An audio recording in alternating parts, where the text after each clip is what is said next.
Crônicas do Amanhecer, por Feijão Centro Espírita Allan Kardec de Balneário Gaivota, 15 de setembro de 2020. Pandemia leva brasileiros a reinventar o luto por seus mortos. Parte 03. Muitos rituais milenários de luto e despedida dos mortos não podem ser realizados durante a pandemia de Covid-19. Atualmente, milhões de sobreviventes em todo o mundo estão enfrentando tal situação. No Brasil, onde, segundo dados oficiais, mais de 1% da população já foi infectada e 100 mil pessoas morreram por Covid-19, o Ministério da Saúde estabeleceu em março um novo protocolo de procedimentos funerários que, entre outras coisas, proíbe o velório tradicional. Normalmente, no Brasil há uma vigília por um dia com o caixão aberto, explica a antropóloga Andréia Vicente, da Universidade Estadual do Oeste do Paraná. No velório, é como que os parentes e amigos se reúnam em volta do caixão e compartilhem o sofrimento pela perda, contam histórias, mas também conversam com o falecido, o tocam, explica a especialista. Após 24 horas, um corpo deve ser enterrado no Brasil, a menos que haja razões forenses que se oponham a isso. Existem ritos semelhantes em quase todos os países. Também na Alemanha, frequentemente os mortos são expostos com o caixão aberto. Reuniões maiores normalmente ocorrem em uma cerimônia funeral separada, geralmente com o caixão fechado imediatamente antes e depois do funeral. Mas o funeral costuma ocorrer 2 semanas após a morte.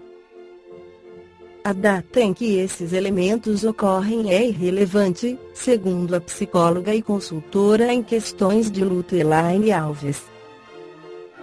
O mais importante, ela ressalta, é que eles ocorram.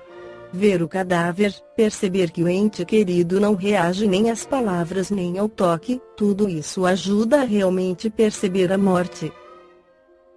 E isso facilita muito o processo de luto. No entanto, esses ritos são atualmente proibidos no Brasil, especialmente se os mortos foram infectados com o coronavírus. No hospital, eles são colocados no caixão dentro de um saco plástico. Os parentes só veem o caixão fechado. Quando muito. Andréia Vicente afirma que as diretrizes da administração dos cemitérios determinam se parentes podem chegar perto do caixão antes do sepultamento. Alguns sobreviventes relatam coveiros muito atenciosos. Outros nem tiveram tempo para uma oração antes que as primeiras pás da terra caíssem no caixão. Uma mulher considerou isso uma degradação de seu falecido marido, afirma a especialista, que realiza muitas entrevistas sobre o assunto para seus estudos. Em vista do número particularmente grande de corpos que são enterrados diariamente no Brasil, os municípios às vezes são forçados a tomar medidas amargas. Em Manaus, os caixões deveriam ser empilhados em sepulturas. Mas após protestos, essa ideia foi rapidamente descartada, e os mortos foram enterrados lado a lado, em valas comuns, mas com túmulos separados identificados. Em São Paulo, os corpos também são enterrados à noite. A perda inesperada de um ente querido é mais comum para brasileiros do que europeus, mesmo sem pandemia. 50 mil pessoas foram assassinadas a cada ano nos últimos 10 anos, ou seja, quase 240 homicídios por milhão de pessoas. Na União Europeia, eles são menos de 10. O número de mortes no trânsito no Brasil é 4 vezes maior que na UE em relação à população. E por causa do sistema de saúde muitas vezes precário, mais pessoas morrem de doenças curáveis.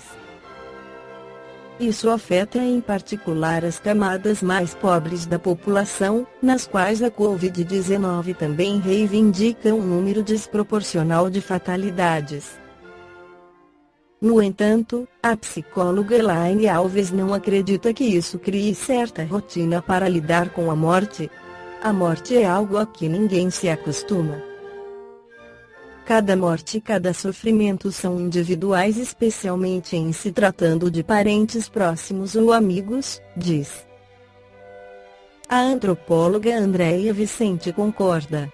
A morte de outra pessoa é tão difícil de suportar, entre outras coisas, porque também nos lembra de nossa própria mortalidade. Mas algo em que os brasileiros são craques é a adaptação a mudanças e adversidades. No caso das restrições aos funerais, eles se beneficiam de sua afinidade com as novas mídias. Muitos usam Skype, WhatsApp e outros para fazer companhia a seus parentes isolados e doentes. E também para se despedir deles. Esse luto realizado antes da morte facilita muito o trabalho posterior de luto, avalia Elaine Alves. No entanto, a psicóloga prevê casos crescentes de sofrimento agravado e traumático, que muitas vezes levam a doenças fisiológicas como diabetes, doenças cardíacas e outras enfermidades. Doenças para as quais existe uma predisposição, então, surgem, ressalta. O perigo aumenta especialmente porque muitos dos afetados se encontram em isolamento social por causa da pandemia. Os contatos sociais são um importante pilar do luto. Nesse caso também, conforme a assessora de luto, a internet pode oferecer ajuda em vez de recorrer à igreja. As pessoas podem celebrar as tradicionais missas sétimo dia e de um mês pelas redes digitais. Uma celebração coletiva na internet também pode oferecer mais consolo, de acordo com Andréia Vicente. Ela sugere que os sobreviventes também contem histórias de seus mortos em páginas especialmente criadas na internet ou em grupos do Facebook. A celebração dos mortos da Covid-19, vítimas de um trauma coletivo, pode criar um senso de identificação com outros enlutados e ajudá-los a gerenciar melhor sua própria dor. No Livro dos Espíritos, Allan Kardec esclarece sobre a perturbação que se encontra a maioria dos espíritos após a morte. Faz seu comentário: por ocasião da morte, tudo, a princípio, é confuso. De algum tempo precisa a alma para entrar no conhecimento de si mesma. Ela se acha como que aturdida, no estado de uma pessoa que despertou de profundo sono e procura orientar-se sobre a sua situação. A lucidez das ideias e a memória do passado lhe voltam, à medida que se apaga a influência da matéria que ela acaba de abandonar, e à medida que se dissipa a espécie de névoa que lhe obscurece os pensamentos. Muito variável é o tempo que dura a perturbação que se segue à morte. Pode ser de algumas horas, como também de muitos meses e até de muitos anos. Aqueles que, desde quando ainda viviam na Terra, se identificaram com o estado futuro que os aguardava, são os em que em menos longa ela é, porque esses compreendem imediatamente a posição em que se encontram. Aquela perturbação apresenta circunstâncias especiais, de acordo com os caracteres dos indivíduos e, principalmente, com o gênero de morte. Nos casos de morte violenta, por suicídio, suplício, acidente, apoplexia, ferimentos, etc., o espírito fica surpreendido, espantado e não acredita estar morto. Obstinadamente sustenta que não o está. No entanto, vê o seu próprio corpo, reconhece que esse corpo é seu, mas não compreende que se ache separado dele. Acerca-se das pessoas a quem estima, fala-lhes e não percebe porque elas não ouvem. Semelhante ilusão se prolonga até ao completo desprendimento do perispírito. Só então o espírito se reconhece como tal e compreende que não pertence mais ao número dos vivos. Este fenômeno se explica facilmente. Surpreendido de improviso pela morte, o espírito fica atordoado com a brusca mudança que nele se operou, considera ainda a morte como sinônimo de destruição, de aniquilamento. Ora, porque pensa, vê, ouve, tem a sensação de não estar morto. Mais lhe aumenta a ilusão o fato de se ver com um corpo semelhante, na forma, ao precedente, mas cuja natureza etérea ainda não teve tempo de estudar. Julga sólido e compacto como o primeiro e, quando se lhe chama atenção para esse ponto, admira-se de não poder palpá-lo. Esse fenômeno é análogo ao que ocorre com alguns sonâmbulos inexperientes, que não creem em dormir.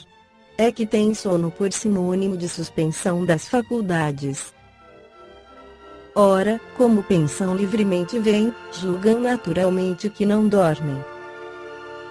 Certos espíritos revelam essa particularidade, se bem que a morte não lhes tenha sobrevindo inopinadamente. Todavia, sempre mais generalizada se apresenta entre os que, embora doentes, não pensavam em morrer. Observa-se então o singular espetáculo de um espírito assistir ao seu próprio enterramento como se fora o de um estranho, falando desse ato como de coisa que lhe não diz respeito, até ao momento em que compreende a verdade. A perturbação que se segue à morte nada tem de penosa para o homem de bem, que se conserva calmo, semelhante em tudo a quem acompanha as fases de um tranquilo despertar. Para aquele cuja consciência ainda não está pura, a perturbação é cheia de ansiedade e de angústias, que aumentam à proporção que ele da sua situação se compenetra. Nos casos de morte coletiva, tem sido observado que todos os que perecem ao mesmo tempo nem sempre tornam a ver-se logo. Presas da perturbação que se segue à morte, cada um vai para seu lado, ou só se preocupa com os que lhe interessam. Esta foi a crônica do amanhecer de 15 de setembro de 2020. Por Feijão Centro Espírita Allan Kardec de Balneário Gaivota. Que a paz esteja com todos.